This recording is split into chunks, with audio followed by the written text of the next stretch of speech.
Si no se entienden estas características básicas e iniciales, las bases de la creación, las bases y la razón de ser de la tradición, suele ser muy complejo y pasa a ser historias bastante crípticas y bastante confusas lo que estamos planteando. Bien, ¿cómo nace todo esto? Yo en alguna ocasión les había comentado algunos aspectos que vamos a repasar para poder situarnos, porque hay muchos de los guerreros, muchos de los que van a enfrentar la batalla, que ustedes tienen que aprender a situar claramente para saber de qué va y de qué viene cada uno de ellos. Todo empieza con una vaca que se llama Nandini. También se la suele llamar Kamadhenu. Esta vaca es símbolo de fertilidad. Esa especie de fertilidad que hay en la naturaleza y que le permite a las cosas subsistir. Esa tendencia a la creación incesante. Esa tendencia a que la vida prospere y no su ausencia. Evidentemente esta vaca tenía un dueño y el dueño era Vashista. ¿Sí? Y por esos parajes, por esos lugares, solían, por ejemplo, pasear lo que se llaman los 8 vasus. A los 8 vasus se los conoce de diferente forma, de diferente manera, dependiendo de la época en que se trate la tradición. La tradición oriental, la tradición hindú tiene varias partes. Hay una parte védica, una parte escolástica, una parte filosófica y una parte actual.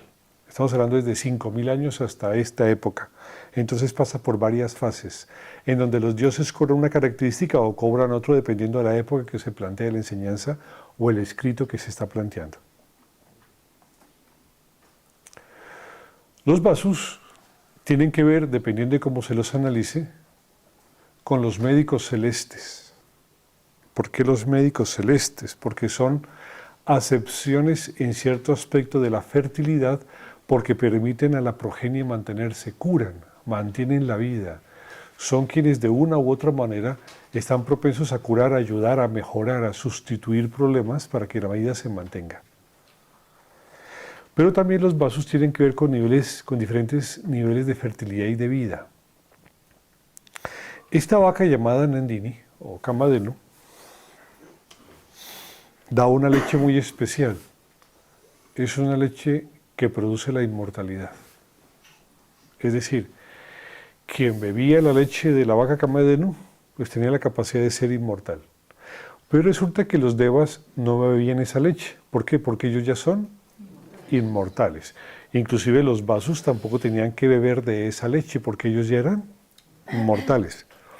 Pero resulta que una de las esposas de los 8 vasus tenía una amiga mortal a la que le interesaría tomar la leche de Kamadhenu. ¿Para qué? Para hacerla inmortal. Los rishis, los vasus no estaban de acuerdo con esta circunstancia. Pensaban que de pronto Vashista se ponía de mal genio. Sin embargo, fue tanta la cantaleta, fue tanta la insistencia de la esposa, que aceptaron y se llevaron la pobre vaca. Evidentemente, cuando llega Vashista y ve lo que ha ocurrido, es decir, la desaparición de su animal, que no es más que una agresión a su naturaleza, pues reacciona y maldice, que es una de las cualidades esenciales de los sabios. Las maldiciones tienen una serie de características, y es que algo que se ha maldecido no se puede cambiar, tiene esa condición. De lo que se maldice jamás se puede cambiar ninguna de las palabras que se han dicho. Otra de las características esenciales de la maldición que da un sabio es que esa maldición quita el poder en cierta medida del sabio. Por esa razón, después de alguna serie de maldiciones, a los rishis, a los sabios o a los devas, quien sea el que maldiga, le toca apartarse del mundanal ruido, internarse en las cuevas que les corresponde y quedarse allí un par de siglos o un par de milenios haciendo profundas austeridades. hasta que cogen la suficiente fuerza para poder volver a maldecir, si llega a ser el caso.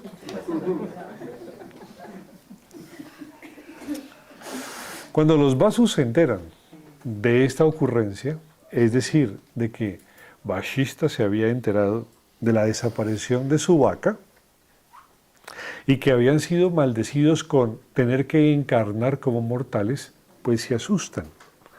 Y va y le piden cacao, va y le piden disculpas al Rishi, pero como lo maldecido ya ha sido dicho y es imposible quitar ello, entonces lo que hace es ablandar las condiciones.